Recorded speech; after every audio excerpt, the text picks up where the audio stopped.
പാഠം 268 ചില പൊതുവിജ്ഞാന പരീക്ഷണങ്ങൾ.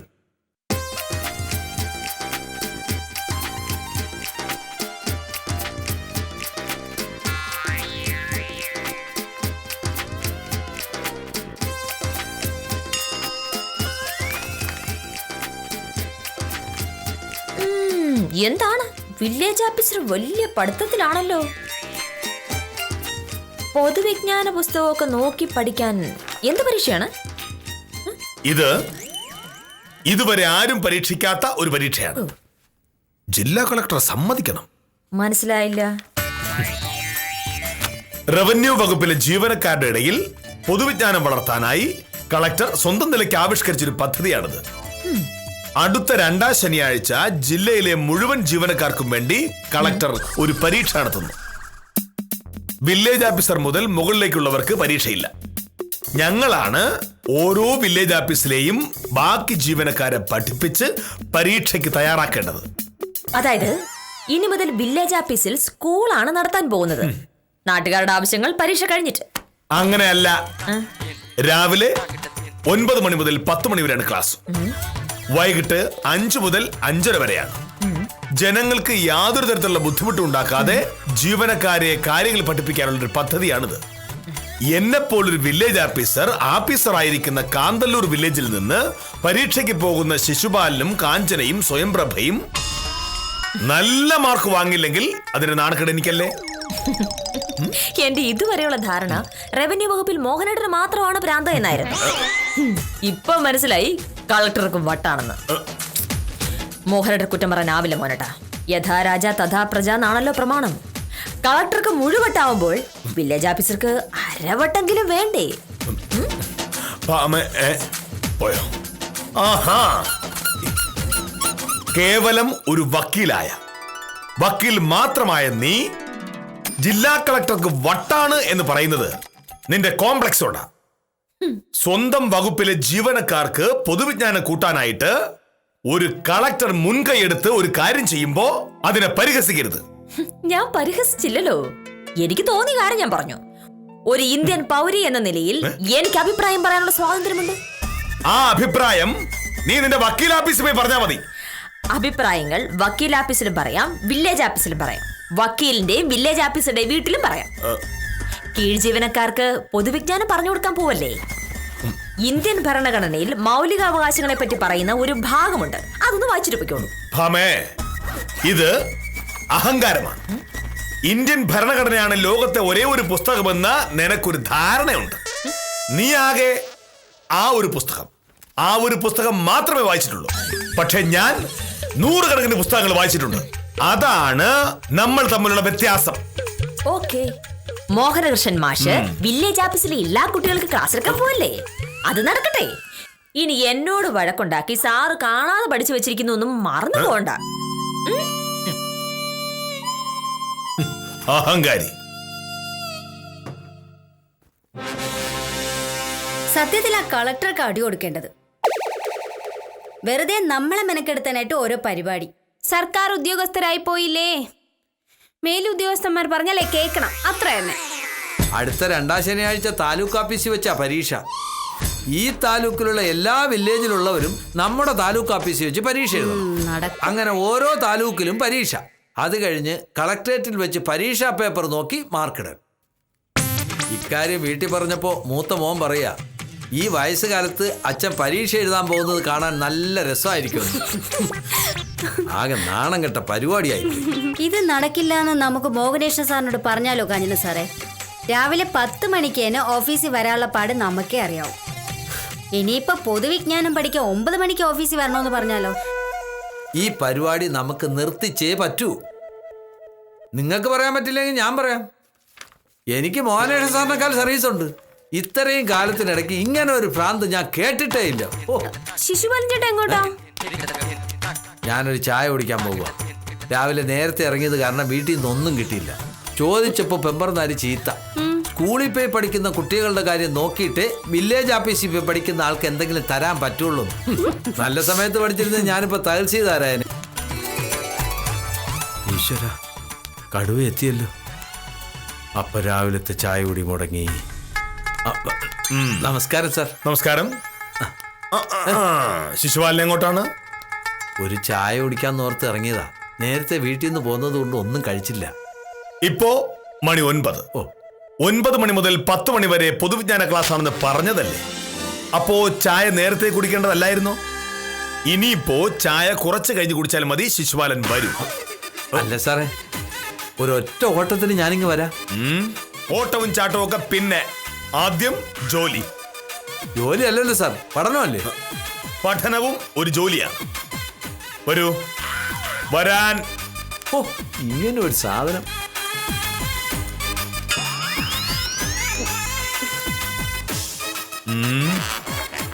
രാവിലെ വരേണ്ടി വന്നത് സ്വയംപ്രഭയ്ക്കും കാഞ്ചനയ്ക്കും ബുദ്ധിമുട്ടായി എന്നെനിക്കറിയാം. പക്ഷേ അത്തരം നിസ്സാരമായ ബുദ്ധിമുട്ടുകളെക്കാൾ പ്രധാനമാണ് അറിവ് സമ്പാദിക്കുക എന്നുള്ളത്. അതുകൊണ്ട് തൽക്കാലം ആ ബുദ്ധിമുട്ടുകൾ സഹിക്കുക. നിങ്ങൾ 3 പേരും അടുത്ത മാസം പരീക്ഷ എഴുതി ഏറ്റവും കൂടുതൽ മാർക്ക് വാങ്ങിയാൽ അത് ഈ കാന്തല്ലൂരിന് മുഴുവൻ അഭിമാനിക്കാവുന്ന ഒരു കാര്യമല്ലേ? കാന്തല്ലൂരിനല്ല അഭിമാനം, സാറിന് മാത്രമാണ്. ഞങ്ങൾ നല്ല മാർക്ക് വാങ്ങിയാൽ കളക്ടർ സാറിനെ വിളിച്ച് അഭിനന്ദിക്കും ഞങ്ങളെ പഠിപ്പിച്ചതിന്. ആ അഭിനന്ദനം കേൾക്കാനല്ലേ സാറ് ഞങ്ങളെ ഇട്ട് വട്ടം കളിപ്പിക്കുന്നത്. എന്റെ പൊന്ന് സാറേ, ഉള്ളത് പറയാലോ. ഞങ്ങൾക്ക് ഉള്ള അറിവ് മതി. ഇതിൽ കൂടുതൽ അറിഞ്ഞിട്ട് ഇനി എന്ത് ചെയ്യാനാ? അങ്ങനെ പറയുന്നു സ്വയംപ്രഭ. അറിവ് ഈശ്വരനാണ്. അറിവ് കൂടുന്തോറും നമ്മൾ ഈശ്വരനിലേക്ക് അടുത്തുകൊണ്ടിരിക്കുന്നു എന്നാണ്. ഏതൊന്നിനെ അറിഞ്ഞാലാണ് എല്ലാം അറിയാൻ പറ്റുക, അതാണ് ദൈവമെന്ന് ഘടോപനിഷത്തിൽ പറഞ്ഞിട്ടുണ്ട്. സാറേ, വില്ലേജ് ഓഫീസിൽ കരം പിരിക്കാൻ വരുന്നവന് എന്ത് വേദ, എന്ത് ഉപനിഷത്ത്. ഇത് വെറുതെ ഞങ്ങളെ മെനക്കെടുത്തിക്കാനുള്ള പരിപാടിയാ. ശിശുപാലൻ ഇങ്ങനെ പറഞ്ഞുവെന്ന് ഞാൻ കളക്ടറോട് പറയാം. അത് വേണ്ട. എന്താ? ഞാനൊരു അഭിപ്രായം പറഞ്ഞതേ ഉള്ളൂ. സത്യത്തിൽ കളക്ടറുടെ ഈ തീരുമാനം വളരെ നന്നായി. നമ്മുടെ ഡിപ്പാർട്ട്മെന്റിലെ സകല ജീവനക്കാർക്കും നല്ല പൊതുവിജ്ഞാനം ഉണ്ടായാൽ ഡിപ്പാർട്ട്മെന്റിന് അതൊരു മുതൽക്കൂട്ടല്ലേ? അത് മാത്രമല്ല, നിങ്ങളുടെ കുട്ടികൾക്ക് അത് പറഞ്ഞു കൊടുക്കാനും നിങ്ങൾക്ക് പറ്റും. അതോടെ റവന്യൂ വകുപ്പിലെ ജീവനക്കാരുടെ മക്കളും സമർത്ഥരാകും. എങ്കിൽ കാഞ്ചന സാറും ശിശുപാലൻ ചേട്ടനും പഠിച്ചാൽ മതിയല്ലോ. എന്റെ കല്യാണം കഴിഞ്ഞിട്ടില്ലല്ലോ. കല്യാണത്തിന് മുമ്പ് പഠിച്ചത് കൊണ്ട് ഒരു കുഴപ്പവുമില്ല. അല്ലെങ്കിൽ തന്നെ കല്യാണവും അറിവും തമ്മിൽ എന്താ ബന്ധം? നമ്മുടെ പ്രസിഡന്റ് ആയിരുന്ന ഡോക്ടർ അബ്ദുൽ കലാം കല്യാണം കഴിച്ചിട്ടില്ല. പക്ഷേ അദ്ദേഹത്തിന് എന്തറിവാണ്?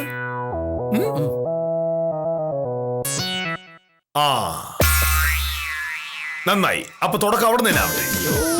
ഇന്ത്യയുടെ പ്രസിഡന്റുമാരുടെ പേരുകൾ ആദ്യം മുതൽ ക്രമത്തിൽ ഒന്ന് എഴുതി നോക്കൂ.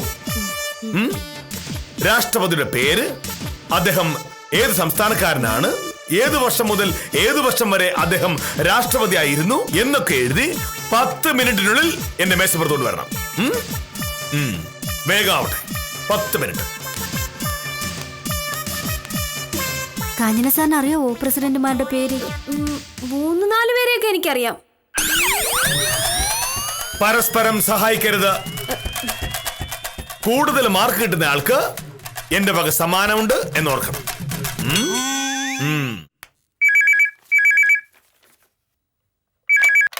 ഹലോ. അതെ സർ. അല്ല, ഞാൻ നേരത്തെ വീട്ടിൽ നിന്ന് ഇറങ്ങിയായിരുന്നു.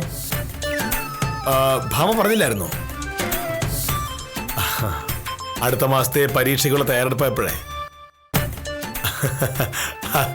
അത് പിന്നെ അങ്ങനെയല്ലേ സാർ, എന്ത് കാര്യം ചെയ്താലും ഭംഗിയായി ചെയ്യണമെന്ന് എനിക്ക് നിർബന്ധമുണ്ട്. വരാം സാർ. ഒരു 10 മണിയാകുമ്പോൾ എത്താം. ശരി.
എന്തായി?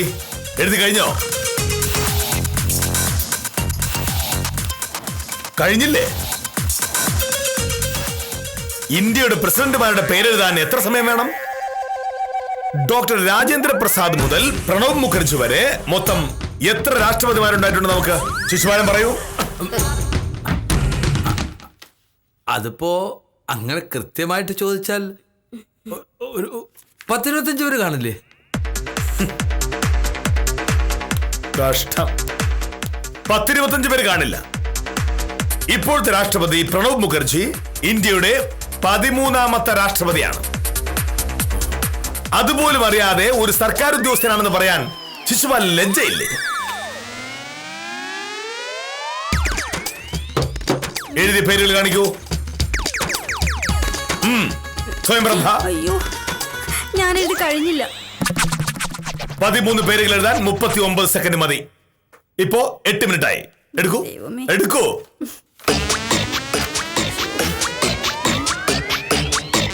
രാജേന്ദ്ര പ്രസാദ്.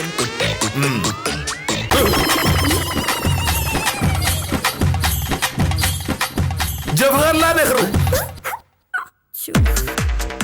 ജവഹർലാൽ നെഹ്റു എന്നാണ് ഇന്ത്യയുടെ പ്രസിഡന്റ് ആയത്? മഹാത്മാഗാന്ധി ഭാഗ്യം. കാഞ്ചന. എടുക്കൂ.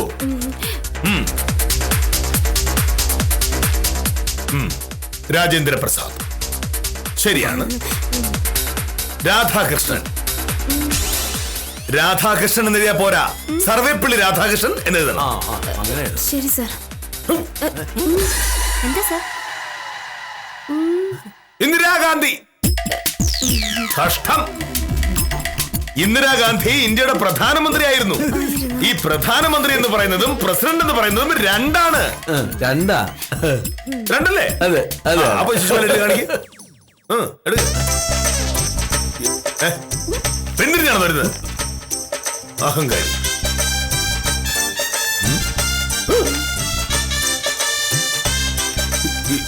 എന്താ ഇത്? അല്ല സാർ, ഞാനിങ്ങനെ ആലോചിച്ചിരിക്കുകയായിരുന്നു. ശിശുപാലൻ വെറുതെ ഇതിന് മാത്രം ആലോചിക്കുന്നത് എന്തിനാണ്? പ്രസിഡന്റുമാരുടെ പേരെഴുതാൻ പറഞ്ഞപ്പോ കുറെ വരയും 1, 2, 3, 4 എഴുതി വെച്ചേക്കുന്നു. ഇങ്ങോട്ട് പറഞ്ഞേക്ക്. ശിശുപാലൻ 10ാം ക്ലാസ് പാസ്സായി എന്ന് പറയുന്നത് ശരിയാണോ? സത്യം പറയണം. അതെ സാർ, സർട്ടിഫിക്കറ്റ് കാണിക്കാം സാർ. ഞാൻ ഈ ചോദിച്ച ചോദ്യത്തിന് ഉത്തരം പറയാൻ 3ാം ക്ലാസ്സിൽ പഠിക്കുന്ന ഒരു കുട്ടി കഴിയും. വലിയ സർക്കാർ ഉദ്യോഗസ്ഥരാണ് നിങ്ങൾക്ക് പറ്റില്ല. സാറേ, 3ാം ക്ലാസ്സിൽ പഠിക്കുന്ന കാലത്ത് എനിക്ക് ഇതൊക്കെ നന്നായിട്ട് അറിയായിരുന്നു. അത് പണ്ടല്ലേ സാർ? അതിനുശേഷം പ്രസിഡന്റുമാർ എത്ര പേര് വന്നു? ശിശുപാലിന്റെ വീട്ടിൽ പത്രം വരുത്തുന്ന ഏർപ്പാടുണ്ടോ? ഉണ്ട് സാർ. അത് വായിക്കാറുണ്ടോ? ഈ പ്രസിഡന്റുമാരുടെ കാര്യങ്ങളൊക്കെ പത്രത്തിൽ വരാറുണ്ട്. ഇതിൽ 15 ചോദ്യങ്ങളുണ്ട്. ഞാൻ താലൂക്ക് ഓഫീസിൽ പോയി തിരികെ വരുമ്പോഴേക്കും ശരിയായ ഉത്തരങ്ങൾ കണ്ടുപിടിച്ചിരിക്കണം. ഉത്തരം ശരിയായി എഴുതുന്നവർക്ക് വൈകിട്ട് കൃത്യം 5 മണിക്ക് പോകാം. തെറ്റുത്തരം എഴുതുന്നവർ 5:30 വരെ ഇവിടെ ഇരിക്കേണ്ടി വരും. മനസ്സിലായല്ലോ? എല്ലാരും കൊടുക്ക.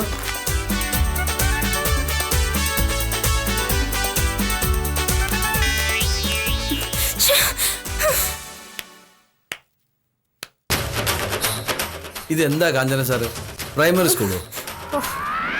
ഉത്തരം തെറ്റിയ കസേര കയറ്റി നിർത്തുമെന്ന് പറയാത്തത് ഭാഗ്യം. ആ കടലാസിലെ ചോദ്യങ്ങൾ എന്തൊക്കെയാ ശിശുപാലൻ ചേട്ടാ?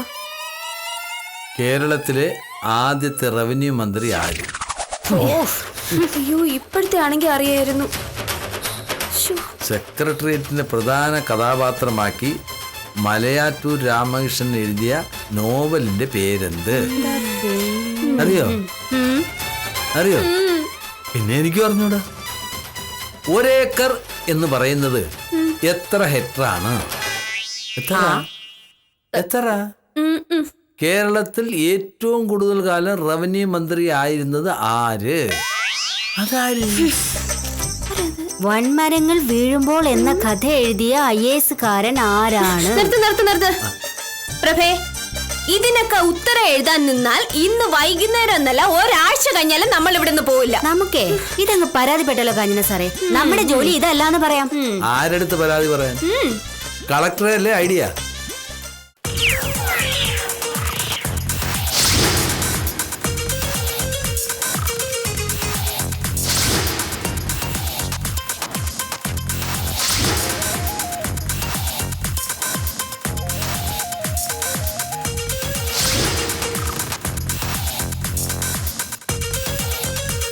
കാഞ്ചന സാറേ, എത്ര ചോദ്യത്തിന് ഉത്തരവായി? ഒന്നും ആയില്ല സ്വയംപ്രഭേ. ഹോ, ഇത് വല്ലാത്ത പരീക്ഷണമായിപ്പോയി. നമസ്കാരം സാർ. നമസ്കാരം. ഞാൻ രാമൻകുട്ടി.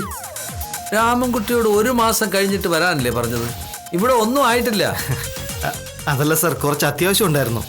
സാറൊന്ന് മനസ്സ് വെച്ചാൽ. അങ്ങനെ മനസ്സും ഉണ്ടെന്ന് ഒരു കാര്യവുമില്ല. ഈ തണ്ടപ്പേര് രജിസ്റ്റർ എന്ന് പറഞ്ഞ കുട്ടികളിയാണോ? രാമൻകുട്ടി പോയിട്ട് പിന്നെ വാ. രാമൻകുട്ടി, കേരളത്തിലെ ആദ്യത്തെ റവന്യൂ മന്ത്രി ആരായിരുന്നു? ഒരു പൊസഷൻ സർട്ടിഫിക്കറ്റിന് അതൊക്കെ വേണോ സാറേ? ചിലപ്പോ അതും വേണ്ടി വരും. നിന്ന് ന്യായം പറയാതെ എന്റെ ചോദ്യത്തിന് ഉത്തരം പറഞ്ഞാൽ ഒരാഴ്ചക്കുള്ളിൽ സർട്ടിഫിക്കറ്റ് തരും. ആ, കേരളത്തിലെ ആദ്യത്തെ റവന്യൂ മന്ത്രി അറിയില്ല സാറേ. അതൊന്നും അറിയാതെയാണോ പൊസഷൻ സർട്ടിഫിക്കറ്റ് വാങ്ങിക്കാൻ വില്ലേജ് ഓഫീസിൽ വന്നേ? നീ ചെല്ല്. സാർ, കേരളത്തിലെ ആദ്യത്തെ റവന്യൂ മന്ത്രി KR ഗൗരിയമ്മയായിരുന്നു. ഉറപ്പാണോ? അതെ സാറേ, ഉറപ്പാ. ഇയാൾ ഏത് സർട്ടിഫിക്കറ്റ്? ജാതി സർട്ടിഫിക്കറ്റിന്. ഇന്ന് തന്നെ ശരിയാക്കി തരാം കേട്ടോ.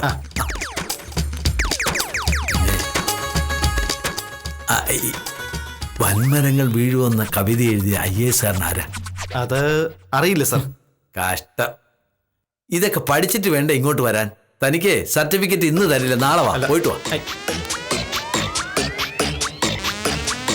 ശിശുപാലൻ ചേട്ടൻ ചായ കുടിച്ചില്ലേ? ഓ, അവിടെ ഇറങ്ങിയപ്പോ തോന്നി ചായ പിന്നെ കുടിക്കാം. മോഹനേഷ് സാർ വരുന്നതിന് മുമ്പ് എന്തെങ്കിലുമൊക്കെ ഉത്തരം എഴുതണ്ടേ? മട്ടും ഭാവവും കണ്ടിട്ട് ഏതോ ഉത്തരം കിട്ടിയ പോലെ ഉണ്ടല്ലോ. ഇല്ലെന്നേ. സാറ് പറഞ്ഞ പോലെ പണ്ട് സ്കൂളിൽ പഠിച്ച കാര്യം ആലോചിക്കുക. അതല്ലേ ഉള്ളൂ ഒരു വഴി.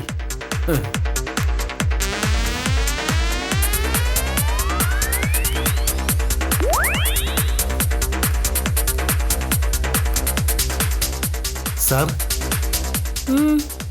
എന്റെ വരുമാന സർട്ടിഫിക്കറ്റിന്റെ കാര്യം എന്തായി സാർ? അതങ്ങനെ പെട്ടെന്നൊന്നും കിട്ടില്ല. ഇനിയും ഒരുപാട് രേഖകൾ ഹാജരാക്കേണ്ടി വരും. എല്ലാം ഞാൻ കൊണ്ടുവന്നതാണ് സാർ. അത് പോരെന്ന് പറഞ്ഞില്ലേ?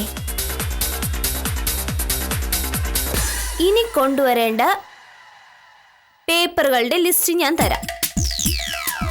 പോയി ഇതും കൊണ്ടുവാ. ദാ, ഏക്കർ എത്ര ഹെക്ടറാണ്? ഉത്തരം ഉറക്കെ പറയണ്ട. ഈ പേപ്പറിൽ എഴുതിയാ മതി. താനെന്താ നോക്കി നിൽക്കുന്നേ? വായിച്ചിട്ട് മനസ്സിലായില്ലേ?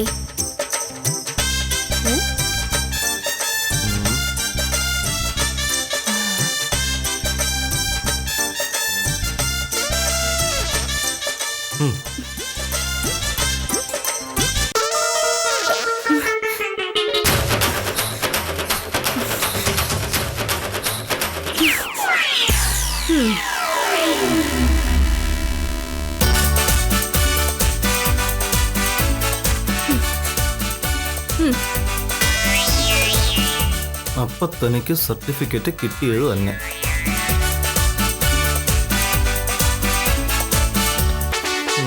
നോക്കി നിന്നിട്ട് കാര്യമില്ല. പോയി അടുത്ത ആഴ്ച വാ. അടുത്ത 2ാം ശനിയാഴ്ച വരെ ഞങ്ങൾ തിരക്കാം.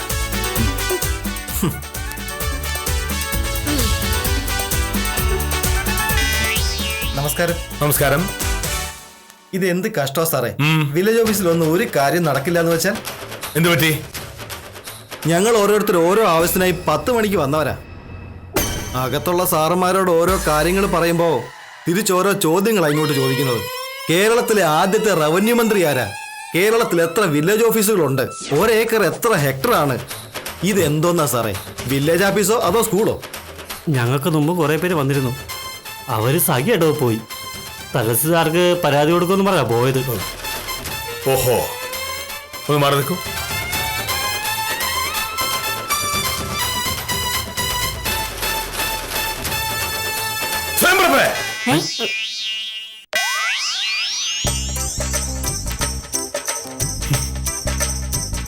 എന്താ നിങ്ങളുടെ ഉദ്ദേശം? എന്താ സാർ? മണി 11 ആഫീസിൽ ഓരോ ആവശ്യങ്ങൾക്കായി വരുന്നവരോട് അടുത്ത മാസം വരാൻ പറയുന്നത് കേട്ടു. ഈ മാസം എന്താ പ്രശ്നം? സാറ് ചൂടാവണ്ട. ഞങ്ങൾക്ക് വൈകുന്നേരം 5 മണിക്ക് വീട്ടിൽ പോയേ പറ്റൂ. 5 മണിക്ക് പോണെങ്കിൽ സാറ് തന്ന ഈ ചോദ്യങ്ങൾക്ക് ഉത്തരം കണ്ടുപിടിക്കണം. അതുകൊണ്ട് ആ പരിപാടി കഴിഞ്ഞിട്ട് മതി ആഫീസ് ജോലിയെന്ന് ഞങ്ങൾ തീരുമാനിച്ചു. അത് നിങ്ങൾ തീരുമാനിച്ചാൽ മതിയോ? രാവിലെ 10 മണി മുതൽ 5 മണി വരെയാണ് ആഫീസ് സമയം. അതുവരെ ഇവിടത്തെ ജോലികൾ ചെയ്യണം. പക്ഷെ ചോദ്യത്തിന് ഉത്തരം കിട്ടിയില്ലെങ്കിൽ 5 മണിക്ക് പോകാൻ പറ്റില്ലല്ലോ. ഓഹോ, തോൽപ്പിക്കാൻ നോക്കുകയാണല്ലേ? അങ്ങനെയാണെങ്കിൽ ജോലിയുള്ള ദിവസങ്ങളിൽ ഇനി ക്ലാസ് ഇല്ല. പകരം ഞായറാഴ്ച രാവിലെ മുതൽ വൈകുന്നേരം 5 മണി വരെ. എന്താ? അല്ല സാറേ, ഞായറാഴ്ച അവധിയല്ലേ, ആഫീസ് തുറക്കാൻ പറ്റൂല. ആഫീസ് തുറക്കണ്ട, നമുക്ക് ആ വരാതെ പോയിരുന്നു പഠിക്കാം. കഷ്ടമുണ്ട് സാർ. എന്തായാലും അടുത്ത മാസത്തെ പരീക്ഷയ്ക്ക് മുമ്പ് നിങ്ങളെ 3 പേരെയും പൊതുവിജ്ഞാനം പഠിപ്പിക്കാൻ പറ്റുമോ ഇല്ലെന്ന് ഞാൻ നോക്കട്ടെ. ആഹാ, എന്നെ അങ്ങ് കൊല്ല്. കഷ്ടം. വിവരമുള്ള ആരെങ്കിലും ഫോൺ ചെയ്ത് ചോദിച്ചാൽ ഉത്തരം കണ്ടുപിടിക്കാവുന്ന ചോദ്യങ്ങളേ ഉണ്ടായിരുന്നുള്ളൂ. അതിന് പോലും നിങ്ങൾ ശ്രമിച്ചില്ല. പിന്നെ കയ്യിലിരിക്കുന്ന കാശ് മുടങ്ങി ഫോൺ ചെയ്ത് ഉത്തരം കണ്ടുപിടിക്കാൻ ഇതെന്താ IAS പരീക്ഷയോ? പിന്നെ അല്ല.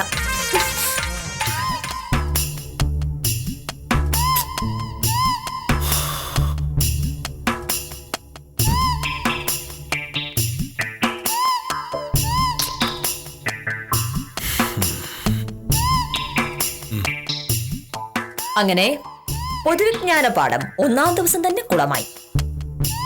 ഇങ്ങനെ പോയാൽ അടുത്ത 2-ാം ശനിയാഴ്ചക്ക് മുന്നേ ഈ ജില്ലയിലെ സകല വില്ലേജ് ആഫീസും ഒരു വഴിക്കാകുവേ.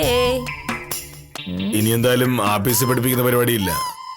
ഞായറാഴ്ചകളിൽ ആഫീസിന്റെ വരാന്തയിൽ ക്ലാസ് എടുക്കുന്നതിന് കുഴപ്പമൊന്നുമില്ലല്ലോ. എന്നാലും വച്ചകാലം പിന്നോട്ടെടുക്കില്ല. ഒരിക്കലുമില്ല. അടുത്ത മാസം നടക്കുന്ന പരീക്ഷയിൽ എന്റെ കുട്ടികൾ 1-ാം സമ്മാനം നേടിയിരിക്കും. ഈ കുട്ടികൾ എന്ന് ഉദ്ദേശിച്ചത് ശിശുപാലൻ ചേട്ടനെയും സ്വയംപ്രഭയും കാഞ്ചനയുമാണ്. അതെ, ഇപ്പോ അവരിനി കുട്ടികളാണ്. ഞാൻ അവരുടെ അധ്യാപകൻ. എന്തായാലും എന്റെ വില്ലേജ് ഓഫീസറുടെ വാശി എനിക്ക് ഇഷ്ടപ്പെട്ടു. അതുകൊണ്ട് ഞാൻ ഒരു ഐഡിയ പറയട്ടെ. ഞായറാഴ്ച ശിശുപാലൻ ചേട്ടനെയും സ്വയംപ്രഭയെയും കാഞ്ചനയും ഇങ്ങോട്ട് ക്ഷണിക്കും. ക്ലാസ് ഇവിടെ നടക്കട്ടെ. അപ്പൊ ഭക്ഷണം കഴിക്കാൻ വേറെ ഒന്നും പോകണ്ടല്ലോ. ആഫീസ് വരാന്തലിരുന്ന് ക്ലാസ് എടുത്ത് നാട്ടുകാരെ കൊണ്ട് അങ്ങനെ ഇങ്ങനെയൊന്നും പറയിക്കണ്ട. അതാലോചിക്കാവുന്ന കാര്യമാണ്. പിന്നെ അങ്ങനെ ഒരു പരിപാടി ഉണ്ടെങ്കിൽ വേറൊരു ഗുണം കൂടിയുണ്ട്. മോഹനേട്ടൻ പഠിപ്പിക്കുമ്പോ ഒരു കുട്ടിയായിട്ട് എനിക്കും കൂടാലോ. എന്റെ വില്ലേജ് ഓഫീസർ പഠിപ്പിക്കുമ്പോ അത് കേട്ട് പഠിക്കാൻ എനിക്കില്ലേ മോഹം? പൊതുവിജ്ഞാനം മോശപ്പെട്ട കാര്യമാണെന്ന് ആരും പറയില്ല. പക്ഷേ വിജ്ഞാനം നേടേണ്ട വഴികളെ പറ്റി ഭിന്ന അഭിപ്രായങ്ങൾ കാണും. കരമടയ്ക്കാൻ വില്ലേജ് ഓഫീസിൽ വരുന്ന സാധാരണക്കാരിൽ നിന്നും പൊതുവിജ്ഞാനം തേടുന്ന ഉദ്യോഗസ്ഥരുള്ളപ്പോൾ പൊതുജനങ്ങൾക്കും വിവരമുണ്ടാകാനുള്ള സാധ്യതയുണ്ടെന്ന് പ്രതീക്ഷിച്ച് ഇന്നത്തേക്ക് വിടാം. കാര്യം നിസ്സാരം തുടരുന്നു.